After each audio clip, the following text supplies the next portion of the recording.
आज की एक्सप्लेनेशन शुरू करने से पहले आप सभी व्यूअर्स से रिक्वेस्ट है कि चैनल को लाइक, शेयर और सब्सक्राइब जरूर करें। तो कहानी शुरू होती है और हमें एक डिग्नामी बच्चा दिखाया जाता है जो कि रेडियो सुन रहा होता है, जिस पर बताया जा रहा है कि पृथ्वी आहिस्ता आहिस्ता खत्म होने जा रही है और वहीं पर एक आदमी आकर उस रेडियो को बंद कर देता है। फिर कहानी का सीन शिफ्ट होता है और हमें एल्वा नामी एक लड़की दिखाई जाती है जो एक सुरंग के अंदर अपने फादर की वीडियो बना रही होती है, जो कि एक साइंटिस्ट है और वो ये रिसर्च कर रही हैं कि आखिर हमारी पृथ्वी को कौन सा नुकसान पहुंचने वाला है। उसके बाद दिखाया गया है कि एल्वा उसी लड़के के पास आती है क्योंकि वो इसको इंग्लिश पढ़ाती है और वो लड़का इसका स्टूडेंट है। फिर दिखाया गया है कि वहाँ पर आके डिक को कुछ लड़के तंग करने लगते हैं और एल्वा उससे मना करती है। उसके बाद एल्वा घर पर आती है और अपने फादर की रिसर्च को देखती है। फिर वो देखती है कि उसके फादर अपना बैग पैक करके कहीं जा रहे होते हैं और वो एल्वा को कहते हैं कि मुझे किसी काम से रिसर्च करने के लिए दूसरे शहर जाना होगा, इसलिए मैं यहाँ से जा रहा हूँ और तुम अपना ख्याल रखना। एल्वा अपने आप को अकेला महसूस करती है, लेकिन अगले ही रोज़ एल्वा उठकर जैसे ही घूमने के लिए बाहर निकलती है तो देखती है कि वहाँ पर डिक को कुछ लड़के तंग कर रहे हैं और यहीं पर मौसम भी कुछ ख़राब होने वाला होता है। उसी समय वो लड़के डिक को पानी के अंदर गिरा देते हैं। जैसे ही एल्वा डिक को पानी के अंदर देखती है तो बिना कुछ सोचे समझे डिक को बचाने के लिए पानी में कूद जाती है। डिक पानी के काफ़ी निचले हिस्से में जा चुका होता है, लेकिन एल्वा उसको बचाकर बाहर ले आती है। जैसे ही एल्वा बाहर आती है तो देखती है कि बहुत ही ज़्यादा तूफान आया हुआ है और काफ़ी आग इधर उधर भड़क रही है। एल्वा डिक को लेकर बहुत परेशानी की हालत में शहर के अंदर जाती है, लेकिन जैसे ही वो शहर में एंटर होती है तो देखती है कि सब कुछ तबाह हो गया है और वहीं पर डिक भी अपनी माँ को मरा हुआ पाता है। फिर सीन शिफ्ट होता है और हमें दिखाया गया है कि एल्वा डिक को लेके एक बर्फानी इलाके की तरफ जा रही है। असल में ये वही इलाका है जिस सुरंग में एल्वा के फादर को ही रिसर्च कर रहे थे। एल्वा वहाँ पर जाके अपने फादर का ज़रूरी सामान देखती है और वहीं से लाइट्स और बाकी चीज़ें लेकर वहीं पर रात बिताने का फैसला करती है। एल्वा डिक के साथ वहाँ पर थोड़ी सी आग भी जलाती है।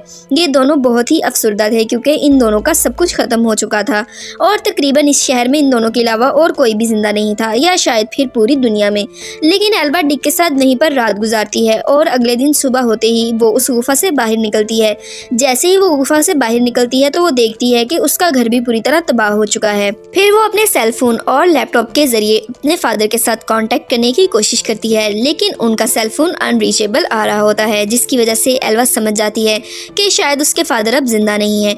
उसके बाद वो वहाँ से बाहर निकलते हैं और वहाँ पर डिक पुलिस वालों की वैन से एक गन भी उठा लेता है। फिर एल्वा दूसरे शहर जाने के लिए बाइक पर बैठती है और डिक उसको धकेलता है, लेकिन फिर एल्वा नीचे गिर जाती है और कोई चीज़ उसके पेट में लग जाती है, जिसकी वजह से एल्वा के काफ़ी खून बहता है और उसे इन्फेक्शन भी हो जाता है और उसी इन्फेक्शन की वजह से रात के समय उसे बुखार भी हो जाता है। जब डिक देखता है कि एल्वा बुखार से तड़प रही है तो डिक उसे कहता है कि मैं तुम्हारे लिए मेडिसिन लेने बाहर जाऊंगा, लेकिन एल्वा उसे मना कर देती है और यूं ही ये रात गुजर जाती है। अगले दिन एल्वा का इन्फेक्शन काफ़ी बढ़ जाता है। डिक उसे देखकर काफ़ी ज़्यादा परेशान भी होता है।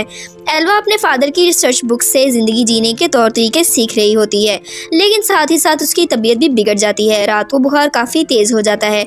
डिक उसकी पट्टियाँ करता है और जब देखता है कि इसका जख्म काफ़ी बिगड़ रहा है तो वो इसकी एक भी नहीं सुनता और फैसला कर लेता है कि वो जाकर इसके लिए मेडिसिन ढूंढ कर लाएगा।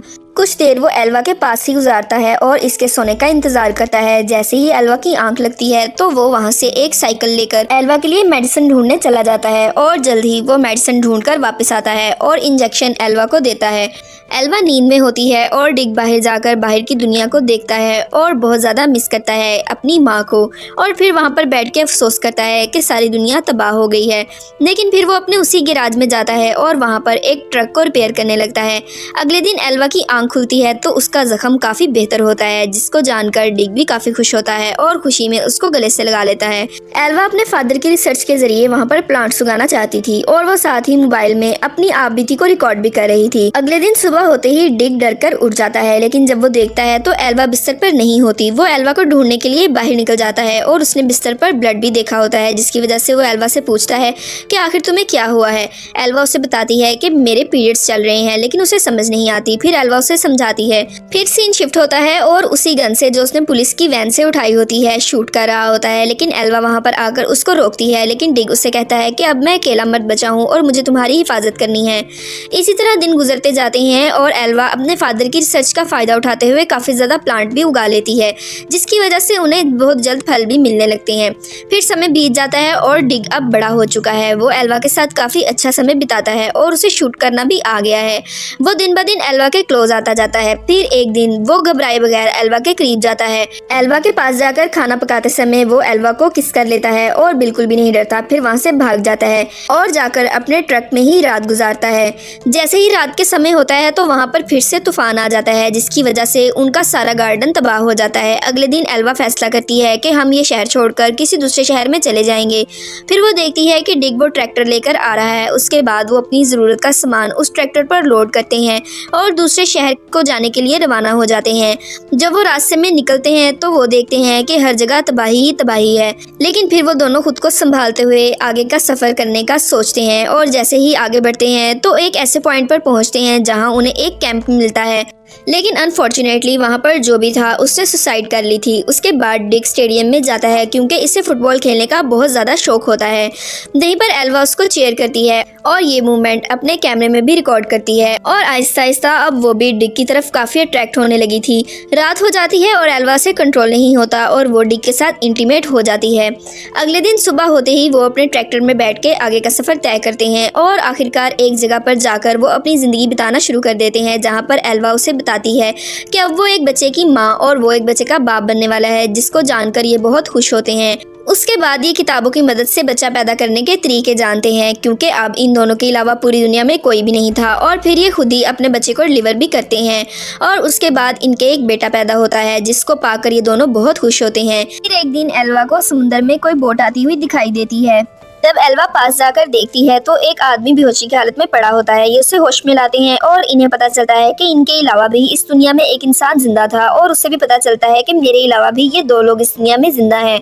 फिर ये उनके साथ रहना शुरू कर देता है, जिस पर डिग एल्वा से काफ़ी नाराज़ होता है। वो एल्वा से कहता है कि ये खतरनाक भी हो सकता है, लेकिन एल्वा उसे कहती है कि उसका भी हमारे अलावा कोई नहीं है। इसलिए वो तीनों खुशी खुशी रहना शुरू कर देते हैं।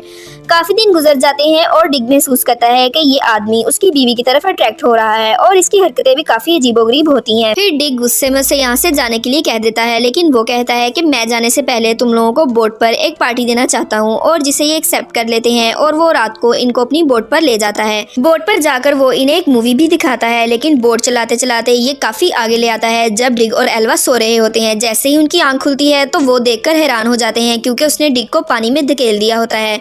जब एल्वा डिग को बचाने के लिए पानी में कूदती है तो पीछे से वो आदमी इनका बच्चा ले जाता है, जिसकी वजह से एल्वा और डिग काफ़ी सैड रहने लगते हैं।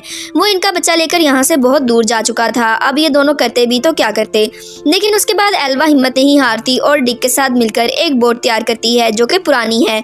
उसके बाद वो रिसर्च करते हैं, क्योंकि उस आदमी ने बताया था कि मैं एक ऐसी जगह पर रहता हूँ जहाँ शहद बहुत ज़्यादा मिकदार में पाया जाता है।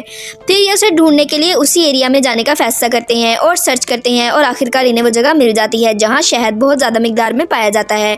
फिर उस आदमी को ढूंढ लेते हैं और दूरबीन की मदद से उसे देखते हैं। जब वो लोग देखते हैं कि वो आदमी अपनी जगह से थोड़ा सा दूर गया है तो वो पीछे से आकर अपने बच्चे को ढूंढने की कोशिश करते हैं, लेकिन उसने बच्चा एक केज में रखा होता है जिसको लॉक लगा हुआ होता है और एल्वा से वो लॉक नहीं खुलता।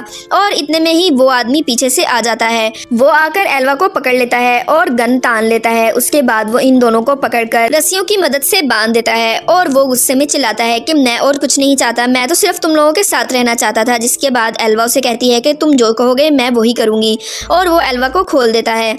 लेकिन जैसे ही वो डिग को बुरा भला कहता है तो एल्वा को गुस्सा आ जाता है। एल्वा उससे रिक्वेस्ट करती है कि मेरे बेटे को मुझे दूध पिलाने दो। वो ऐसा करने की इजाज़त दे देता है, लेकिन जैसे ही एल्वा को मौका मिलता है एल्वा वहाँ से भागने की कोशिश करती है। ये डिग के साथ मसरूफ़ होता है और एल्वा अपने बच्चे को लेकर वहाँ से इसका ध्यान भटकाने के लिए भाग जाती है। जब एल्वा भागकर थोड़ा सा आगे आती है तो वो मौका पाकर अपनी जगह को चेंज करती है और वापस डिग के पास ही आने की कोशिश करती है और डिग को एक चाकू दे देती है, लेकिन पीछे से वो आदमी भी आ जाता है और वो एल्वा की लेग पर शूट करने की कोशिश करता है और एल्वा को कहता है कि तुम अब बचकर यहाँ से नहीं जा सकती, और एल्वा की टांग पर गोली मार देता है। लेकिन चाकू पास होने की वजह से डिग भी पीछे से उठकर आ जाता है और वो इस पर हमला कर देता है। वो किसी भी हालत में इन्हें जिंदा नहीं छोड़ना चाहता था, इसलिए वो डिग को शूट कर देता है, लेकिन डिग मरने से पहले इस पर हमला करता है और इसे मार देता है। फिर मरने से पहले आखिरी दफा वो अपने बच्चे को प्यार करता है। एल्वा डिग को बचाने की बहुत कोशिश करती है, लेकिन अब वो जिंदा नहीं था। एल्वा ये जानकर बहुत अफसुर्दा हो जाती है और डिग की बॉडी को बांधकर पानी में बहा देती है और अपने बच्चे को लेकर वापस अपनी जगह पर चली जाती है जहां वो और डिग एक अच्छी जिंदगी गुजार रहे थे। फिर वो अपने मोबाइल फ़ोन से अपने बच्चे को वो सारी वीडियोस दिखाती है जो कि उसके फादर डिग की थी और वो उसकी सारी चीज़ें अपने बच्चे के साथ शेयर करती है। वो डिग को खोकर बहुत ज़्यादा दुखी थी, लेकिन साथ ही उसे अपने बच्चे के बच जाने की खुशी भी थी और वो अपने बच्चे के साथ ही अपनी ज़िंदगी गुजारने लगती है और यहीं पर ये मूवी एंड हो जाती है।